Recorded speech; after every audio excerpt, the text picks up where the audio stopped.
Podcast. My name's Stuart Wright, and today's guest is actor and neighbour Nicholas Clarke. Hello, mate. How are you doing? I'm all right.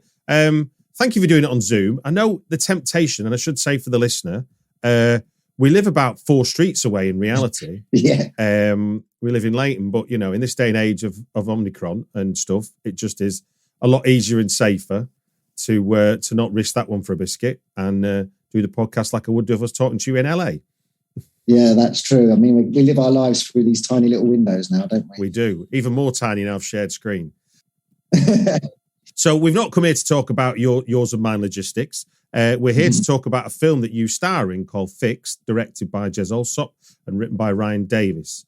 Before we go into any details about that, do you want to give the listener a brief synopsis to what Fixed is about? Yeah, sure. I play the guy called Daz Clements, who is a low-time criminal in Birmingham who is trying to escape the lifestyle that he's created. And it's kind of a one-location crime thriller. So quite early on, you see he gets caught, with his misdemeanors, and then he gets locked in a room,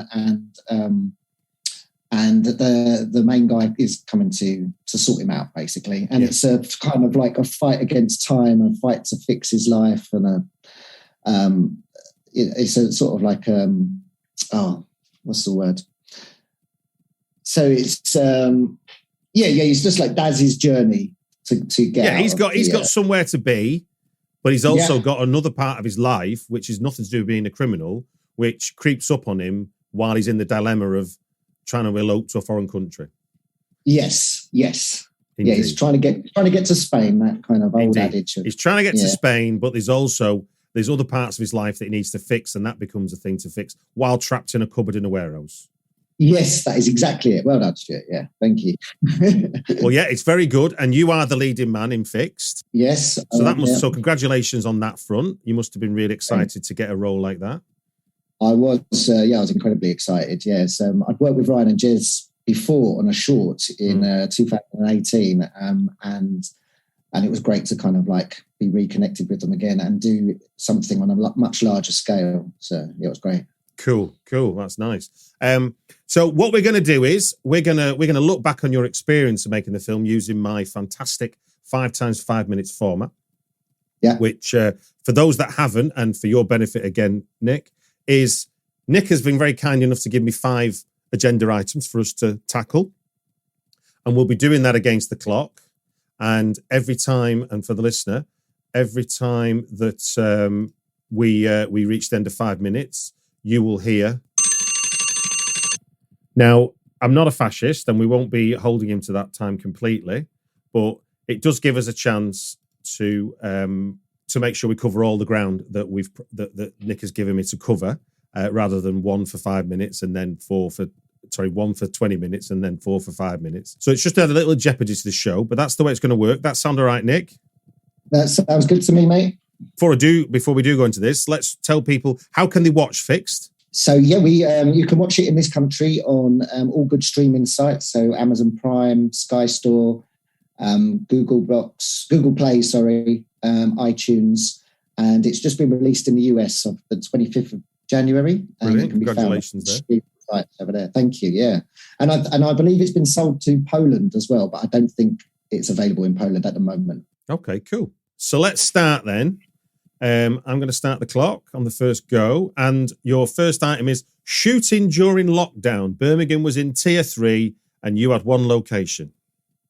Yes. So this film was shot in November, December 2020, which was kind of like at one of the peaks of the lockdowns we were in. Yeah. We cancelled Christmas, didn't we? Yeah, well, we finished on the December the 18th. We'd done a 4-week shoot. We finished on the December the 18th. And then that Saturday, December the 19th, that's when Boris basically cancelled Christmas and it all went you know, it was all like apocalypse, wasn't it? You know, like everyone had to stay in. It was with a pure bit of luck. We've managed to lock in the film the day before. If we'd had another week, we wouldn't have been able to carry on shooting, I don't think. So yeah, very lucky about that. So obviously the lockdown was happening anyway, not as strict as that, but there still were restrictions. So how did that compared to normal shoots? How did it differ? So obviously you had to follow kind of COVID protocols. We had to sort of be tested. We had to mask up. The great thing about the shoot, it was with it being one location, and a lot of it me spent inside a room. So the circles were very small with the kind of filming crew. So a lot of time it would be me, Gary the cameraman, and Wayne the sound guy, and then everyone else would be outside of that set. So you know, we just had to kind of be aware of all that kind of bubbles and. But also it was that's pre-vaccination, isn't it? So everybody's at risk of the potential of whatever COVID might do the worst. It's not like just like now you and I can be wary of Omicron and be boosted and vaxxed and stuff. And then from what the sounds of things, obviously they're still very dangerous, but from the sounds of things, it's kind of up there with a bad cold with the help of the vaccine and the booster. But obviously there was real danger there, wasn't there, I suppose? Yeah, I mean, it was a bit of a risk, and we had to take the measures that were kind of laid out for us by the government and by the medical experts. But yeah, I suppose it was an element of like, you know, it could still be present. But I think people wanted to kind of, you know, I think people were desperate to work, obviously, because our industry got massively hit during the last couple of years, and. Yeah, I mean, but also thinking about like usually the logic for low budget filmmaking is, you know, just for keeping costs down generally, nothing to do with COVID, is, you know, fewest locations possible, fewest actors possible, and for a COVID shoot, that's actually quite good advice anyway, isn't it? Because the less moving around you do, the less people you've got, the less risk you invite, don't you? Yeah, I think that was kind of the idea with Ryan when he wrote it, was kind of have it sort of quite a contained thriller anyway, because it would be a low budget indie film. But it kind of actually played into the hands of like you said, with the COVID protocols, and it kind of went hand in hand. But yeah, so Birmingham was in tier 3. So I basically used to get driven to set from my hotel, and then we would do a full day, like 8:30 in the morning till 7:30, 8 o'clock at night. And then I'd get back to the hotel, and then that was it. You know, you just sit in your room. I'd have a shower for about half an hour because it was freezing cold. The location, and I was always covered in blood and stuff. So I'd have a shower, washing it off, warming up, and then I'd literally get into bed, look at my lines for the next day, and then do it all again. So, what's the advice there then, that you weren't allowed to sort of go and mingle in the hotel? There was nothing open. There was no pubs. There was no. You could order food in, but you couldn't sit in a restaurant or anything like that. So it was like London was still tier 2 at the time. But Birmingham was tier 3. Okay. Yeah, but Birmingham was tier 3. So it was just like sometimes I'd have a little walk around the streets just looking for like a Chinese takeaway or something. But it was ghost town. It was proper ghost town. Wow. Yeah. That must have been. How long was the shoot for? And we did 4 weeks. You did 4 weeks of that, kind of like almost like what do you call it? Like Groundhog Day. Monday to Friday. I went back to London. Yeah, it was a bit like Groundhog Day. Yeah, but you know, it was. But what was good was that we could focus on the work, kind of like, because it was full days, like I said, like 8:30 till 8 o'clock. So you know, there wasn't really much time to do anything else anyway. No. Did you have people on set with responsibilities directly for COVID? Was there anybody who had that responsibility? Like. Yeah, so there was a couple of people that kind of like go around, and we'd do the testing, and then we'd go around and take temperatures, and they'd make sure that we were masked up. Oh, first 5 minutes up. Yeah, it goes quick, doesn't it? It does. Right then, moving swiftly along, and you've already hinted at this. So your working hours were 8:30 to 7:30, 8 o'clock. So that's a long day in a warehouse. I'm guessing the warehouse wasn't centrally heated. So talk to us about, as an actor, and as a person, obviously, dealing with the conditions on set, the cold, floods. Was there a flood? Well, yes, yeah. I made it sound quite biblical like that, didn't I? The cold, the floods. Yeah. You missed off locusts. Yeah. No, we had an incredible location. It was the Lampwork Studios in Jewellery Quarter in Birmingham. I know it well. Do you? I studied in Birmingham. Oh, right. Okay. Yes. So it was brilliant because we had the kind of like the run of the building for the 4 weeks. Excellent. And we most of it was contained to this room and kind of like just outside the room in the film. But obviously we could use sort of like the rest of the thing. But it was very cold in the bit where we were shooting. And I spent a lot of the film rolling around on a concrete floor, kind of dripping in blood. I don't think that gives away too much of the film. No, not at all. So, you know, and Jez, the director, decided like a day before the shoot that I was going to be wearing one shoe through he just thought it'd be funny if Daz loses a shoe in the scuffle at the beginning. So the first day of shooting, I didn't really realise how cold it was going to be. So I just had one sock on and I didn't have any slippers or anything like that. So my foot got very cold. And then as we went on for the shoot, I think by the end I had about 5 socks on that shoe. And I was constantly flicking my slipper at Paul Wayne, the sound guy in the corner, just before action was called so that I could stop my toes from falling off, basically. So you were literally wearing a slipper right up until action was called and then kicking it away? I would flick it at Wayne, and then he would sort it out. And then as soon as cut was, he'd throw it back at me, and I'd put it back on. But yeah, it was fun. I mean, it kind of, as an actor, it enhances your relationship with the location, with the room, with the set, and also means you don't have to kind of act being uncomfortable a lot of the times. Yeah, I was going to say it's a bit like having to run somewhere, in it, as an action. It's like that's going to you have to exert energy, don't you? So. Yeah. Your body trying to stay warm. There's a sense of being, isn't there, when you're cold? Yeah. It's sort of like the sort of natural instinct takes over, doesn't it?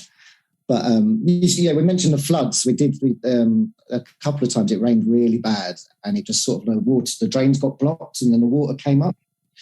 And the sets were purposely built. The room was purposely built by a guy called Nathaniel Hanna, and. It was all like hands to the pump. We were getting all the mops. We were having to like basically stop the water from like ruining the set, basically. It was added a bit of element of excitement to a couple of the days. Sort of, like I say, it was all hands to the pump, and we managed to stave it off in the end. So what? So the flood was almost encroaching on your set? It was going into the set. It was going into the room. Yeah, so it was coaching on sort of like the wooden structures that were kind of built. So it could have destroyed the set you'd built. It could have destroyed the set. Yeah. So there was a moment of panic, but we just quickly like mopping it out, sweeping it out, and managed to kind of get it under control. But the rain, I think, like for that 2 hours was immense. Now 5 socks aside and a slipper. Did you find like a way of sort of making the cold work for yourself, or was there a kind of a trade-off that you and the director were prepared to do? Like you'd need to have a break every so often to warm up properly and things like that. How did you properly manage being cold? Yeah, I mean, there wasn't a conversation. I do remember there was one time we were trying to get a certain shot of Daz falling, and I think there was one. I think he just realised that I was just physically shivering because we'd been trying to get this shot on a jib for ages, and when you've got like them kind of technical shots, sometimes it can just take ages to sort of the little kind of corrections and stuff. And then I think, they looked at me, and at one point I was just physically uncontrollably shaking, and they were like, right, okay, we need to go upstairs and sit next to a radiator for a bit. It's interesting, yeah, because the more technical stuff is where the slightest variant goes wrong. You have to do it again. It's not like a wide or a medium shot where it's about what performance is in camera. No, I mean, the jib was giving them quite a bit of difficulty, and I mean, it was a bit above my pay grade. I was just sort of waiting to be shot, but there was a lot of sort of like fraught faces when I looked around. Moving on to 3. Now, your character gets not only there's the real challenge of you and your character facing up to the cold, but in the setup, and again, I don't think this is too much of a spoiler because it's all part of why you're in the cupboard. You incur a serious knife wound that's one of you, which is just added to the list of problems that your character has. So, and that is where, that's where you earn your money as an actor. Obviously, there's got to be that kind of presence of mind that you are a man with a stab wound while you're doing everything else. So what did you do about exploring the physicality of that wound? So, I mean, during the film, like he's constantly having to refer to it or deal with it as you would, because, you've been stabbed and you're bleeding out. So you will see through the film how like he sort of tries to remedy it. Basically, there was certain things in the film, like wrapping himself in cling film, constantly having like tissue, and like I say, like being in that room and we should probably say not cling film. I mean, it's a warehouse. It's a thing in it, cling wrap, what you put around pallets. Yes, yeah, you're right. I've been calling it cling film for the last year, so yeah. Yeah, you're absolutely right. Yeah, it's good. It's not cling film. Shrink wrap. To put over some sandwiches, is it? Yeah. It's rolled in boxes on pallets. So a lot of the time I was kind of like wrapped in that, and I was constantly getting Chloe Bayliss, the makeup artist. She was constantly coming in and sort of touching up the blood and being very aware of the wound. And she'd done some beautiful prosthetics for it to make it look so realistic. So she was kind of like, that was her baby. She was really proud of it. What was the setup time for that then every day when you're obviously on camera for that? Well, for the days that we really concentrated on the prosthetic, I think it took about half an hour to kind of get it fully on. But then there were a lot of the other times when I'm wrapped up. We obviously wouldn't put the prosthetic on underneath because you wouldn't see it on camera. Course, but there was still, you needed to kind of like put on the fake blood and then check with continuity from what we shot before. How bloody was it? Blah, blah, blah. It's quite. I've always wondered this. How do you act like you're hurt when you're not hurt? Like, I mean, I know you're an actor and that's your job, like, but look at, I was recently doing some DIY and nearly took the end of my finger off, and it hurt, and there was blood everywhere, and it was inescapable. But it was just like, I'd nicked the top of my finger. It was not like a knife wound in my stomach. Now, obviously, you can look down at the prosthetic stuff and go, yes, I can see I've got a wound, but your brain isn't going, ow, ow, ow. So how do you balance that? And what do you draw on even? I don't know, because I've never been stabbed in real life. Right. I suppose you just, I don't know. It's going to sound really simple, but I just kind of imagined what it would feel like, and then played that kind of. We did talk about it. We talked about how like, you are bleeding out, and how like it would be starting to get infected, and then you'd start sort of like there's a bit of delirium that comes in. So we did sort of talk about the process of the wound, but I very simply, I just kind of physically imagined that there was kind of this impairment there, and I had to kind of deal with it. And that sounds just so basic. I'm sorry. No, not at all. No, I mean, look, if it's simple, then stick to simple. There's no need to complicate it. Yeah. I think for any actor listening, that's good news. To be honest with you, because I think if you've got to be really stabbed to know what being stabbed's like, that's a bit of a journey, isn't it? Yeah. Well, yeah. I'm sure De Niro would have gone down that path in the 70s. But, now, obviously, to get that wound and constantly throughout of it, you get a right old duffing, to say the least. Yeah. And so, how do you? What's your method there? Because obviously, there's moments where there's a gang of them beat you up. There's one-on-ones, and obviously, your character isn't in a position at all really to fight back either. It's a very passive position to be in your character's shoes. That's it. I think like Daz is kind of like sort of like dealing with these guys that live in this world, but he's really not that character that can kind of survive in that world, as in like can't throw his weight around and stuff. So yeah, he does take a beating, but I quite enjoyed it, to be honest. Philip Ray Tommy, who's in the film, and he's also like the fight coordinator. He just spent a lot of time with me, like how to kind of like sell the hits and sell the fighting.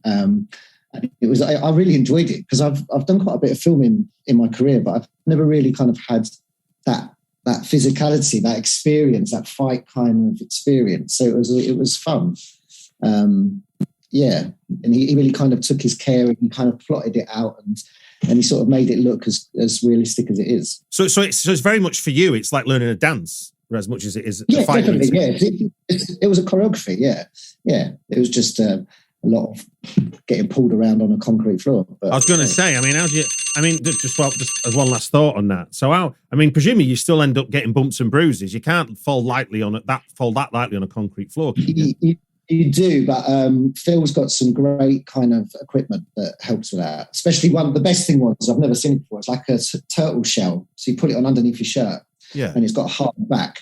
And so whenever I fell, I just sort of would fall towards my back, or if they're pulling me about, and you just didn't feel a thing, basically. Oh, brilliant! That's amazing. Yeah, it's sort of like it's not prominent, but it's the sort of no, it makes sense because also it gives you that role, and it's gonna obviously it absorbs the impact, doesn't it? I suppose is its trick. Yeah, and there's quite like they can grab you by the feet, they can just they can throw you, they can just drag you about, but you don't really feel anything. There's a lot of trust there as well, then, isn't there? I suppose in that element. There is, yeah. I did only get once. Dean, who plays Al, the main guy. There was only once that he properly kicked me, but he was very nice. He apologised. Is that like they do, like they always say they show in like drama when there's S&M? Is there a safe word when you fighting like fucking hell? It's hurting. No, but there should be. Here's the question that if any actors have tuned in for this one, this will be the one that they'll want to know most about. How you got the part. Do you want to talk us through? You've already mentioned in the start that you've done a short film with Jez and Ryan before, but do you want to talk us through the audition process? Yeah, lovely. Yeah, so like I said, I've known Ryan for years. He's friends with my wife, and then we did the film in 2018. Anyway, I saw on Twitter they put out a call out for this film, and I was like, I would like. So I texted Ryan straight away, and I said, look, if anything's suitable for me, then I'd be well up for it. And he said, yeah, cool, I think we've got this part for you. And it was for Niall, who's one of the guys that is chasing Daz down for money. So obviously back there was they're in Birmingham, I was in London, everything's self-taped now anyway. There's no face-to-face auditions at the moment. So I taped for Niall, and I thought I did quite a good tape. And then Jez contacted me about 3 days later, and he said, look, I'd love you to read for Daz. Would you tape for him, please? So did your heart flutter then at that point? You're going, oh my God, this is the lead. Well, yeah, but it was kind of, I didn't realise, because I hadn't read, like we just read the sides and stuff. I hadn't read the whole screenplay. So I didn't realise kind of how big a role it was. But I was like, yeah, great. So I taped for that. And it was a really good scene to do. It's like when he's talking to his ex-wife, Deb. So it was a really meaty scene. And then, luckily got given a part. Yeah. So, I mean, it's very rare that happens, that you kind of go for one part and then get a much bigger part. But it was a joyful moment. And what tips would you give for someone self-taping? Oh, well, just basically now, and this is a bit of a shame really, but you need to kind of get your equipment sort of quite sorted really, like have a good tripod, have a good camera. I just bought a ring light. I'm one of those actors now that has like got a ring light behind it. Well, if every live stream has got one, why won't an actor have one? Yeah, I know. I got one for Christmas off my wife. My theory is like, just don't like do it hundreds and hundreds of times. I know with self-tape, you obviously can be sort of hypercritical because you can do it at a time. Where in a face-to-face, you obviously get one or two goes. But I think that like I think really you're going to do your best take in a sort of like the first four or five, maybe. Otherwise, it kind of like, I mean, this isn't 100% and this isn't concrete. No, look, it's only your lessons learned. You're only your opinion. And we're not writing down the law here, Nick. Don't worry. I just think like the more and more you do it, I think like you just sort of kind of get into a groove anyway. So, it's not really going to change that much anyway. Do you know what I mean? So yeah, well, the pursuit of perfection of anything is never going to lead you to good, in some senses, because part of the energy is in the mistakes and how you pick them up, and that's going to show your acting and your character, isn't it, I suppose? And I mean, it's like it's self-tape is like any audition. It's kind of like you've got to just do the best you can, and sort of like then send it off, and then hopefully try and forget about it until you hear anything or not hear anything. There's nothing else you can do once you've sent it, is there?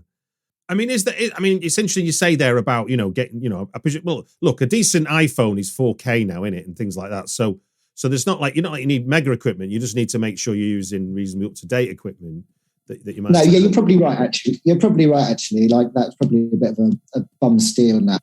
No, but that still is. Not everyone's got an up-to-date iPhone. I certainly haven't. But it's like you've got it to hand. But like then thinking about the lighting, is also quite useful, because like if I turn my light off in this room, this Zoom call will suddenly become very strange because you'll be talking to a silhouette.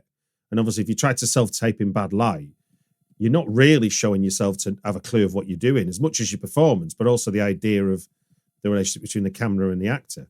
And I was very lucky. I got a friend who lives in between us, basically right in between us, and he helps me out with self-tape, sometimes reading against me. So I'm lucky in that sense. But there's a lot of times when you don't have that time to kind of meet up with someone. So I've done self-tapes where my 10-year-old, my son, he reads against me and stuff like that. The self-tape is great for some people, especially people outside London, and they can't, they're not going to be able to get in. But sometimes it can be a stress as well, because you've got to get everything in. And sometimes you've only got a day to turn it around as well, it can be quite stressful once you get it in. And just one last thing then on that. So is a day turnaround quite an ask then if you're given like 3 pages? How much would you get to read ordinarily? About a page and a half, maybe 2 pages. Mm-hmm. But it's not the actual like doing the tape. It's like I said, I've got kids. So say I get the tape in the day, and then sometimes I have to do the tape once I've gone to bed. I think if you were to sit at home and you've got all day to kind of concentrate on tape, then a day is more than enough. But there's life outside that as well, isn't there? Yeah, people have got jobs. Life gets in the way. Yeah, it's like you can get it and they go great. Yeah, life gets in the way. I've got to take the kids swimming, and then I've got to feed them, and then I've got to get them to bed, and then I've got to go and do the tape. That's kind of that thing. Right then, the one thing I know. I don't want to come across as a moany actor. No. I don't think it comes across as that at all. No, I think it's reasonable. It was more me not being an actor, having no idea what is enough time and what's not, because I think it's the same with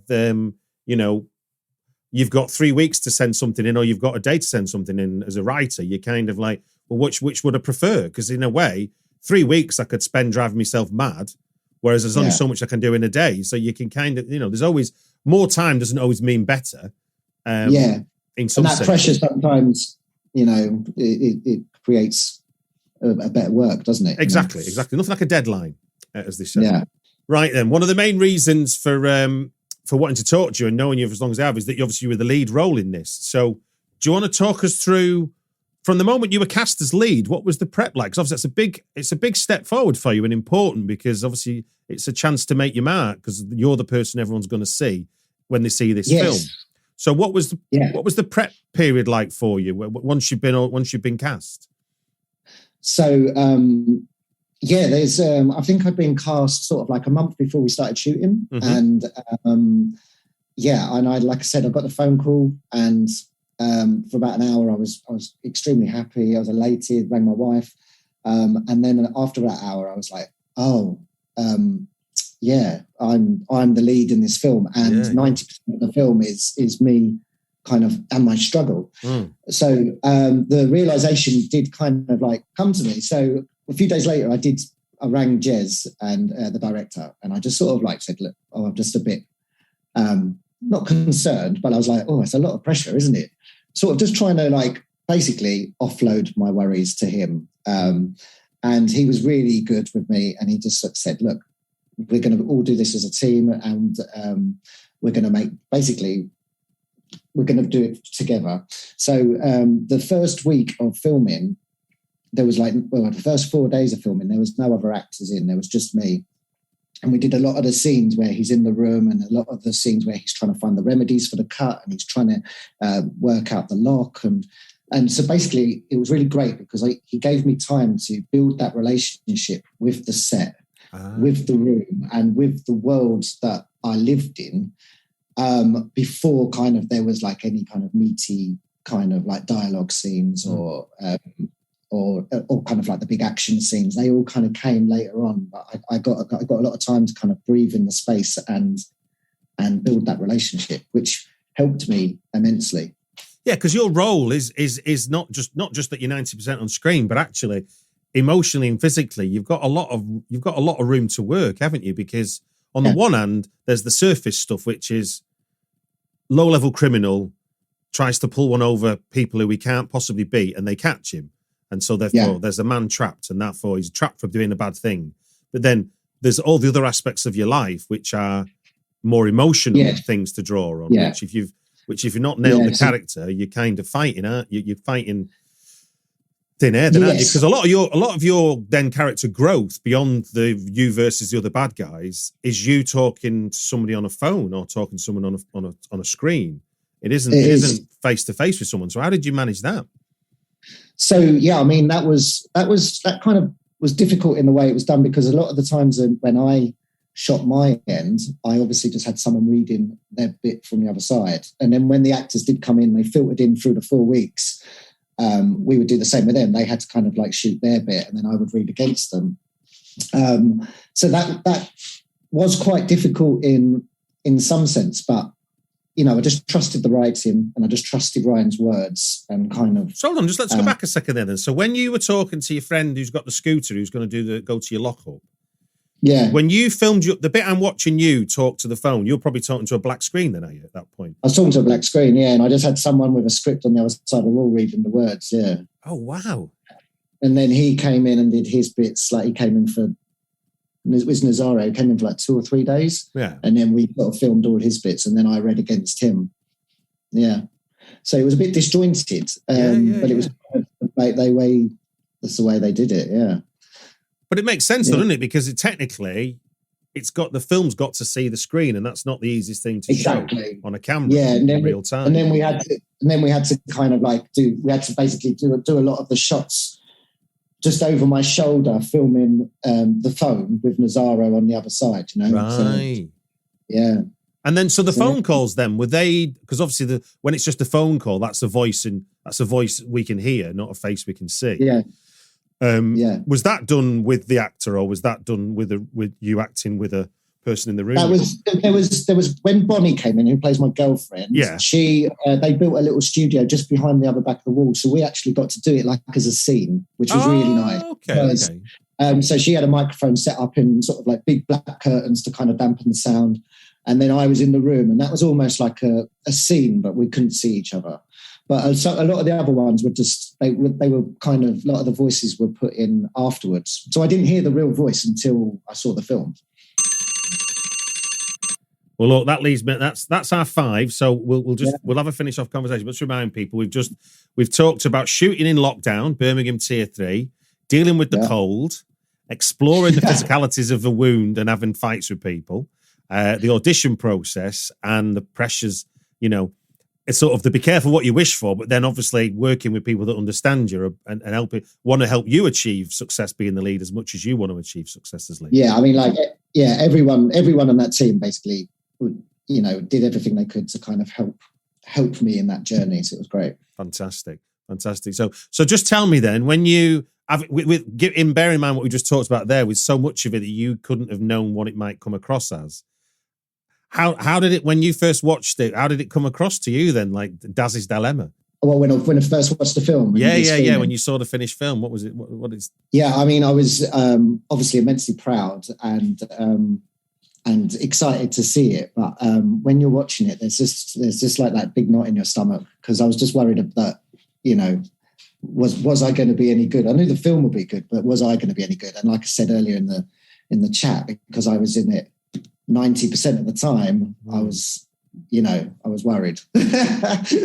there was a bit of sort of nervous tension. Well, look, basically. I know Adam Driver never watches his films, his own performances, so I don't think you're alone in that kind of being comfortable or not comfortable with yourself, even though it would seem odd to someone who doesn't act, the idea you would put yourself in front of a camera and perform and then not be sure, because you can't, can you? Because ultimately it's I mean, I did know when we finished the shoot, though. I did know that we'd done a good job, So I was confident in that. So that kind of allayed some of the fears. But then there is always just sort of like that unknown as it just sort of unfolds in front of your eyes. but no, I mean the audience loved it that night, and it sort of seemed to it was picking up some traction with audiences. So immensely proud. So let's remind people then, where can they see Fixed? So yeah, it's on all good streaming sites: Amazon Prime, iTunes, Google Play, Sky Store, and it's been released in America. I think on Amazon. I'm not sure on all good streaming sites in America. I'm not sure what they've got over there. And before we go, then, is there anything on the horizon you can tell us about? I've just got a couple of things. I'm doing some filming for a feature tomorrow called Sunray, and I've got a couple of other films that are kind of I'm in talks with at the moment, but just to see. So hopefully they'll kind of like start development soon. Yeah. Brilliant. Well, look, congratulations on your first lead role in a feature film. Very proud of you in E10. Very proud indeed. And it just gives me to say thank you very much for giving your time on the Britflicks podcast. Yeah, thank you, Stu. Thanks for having me on.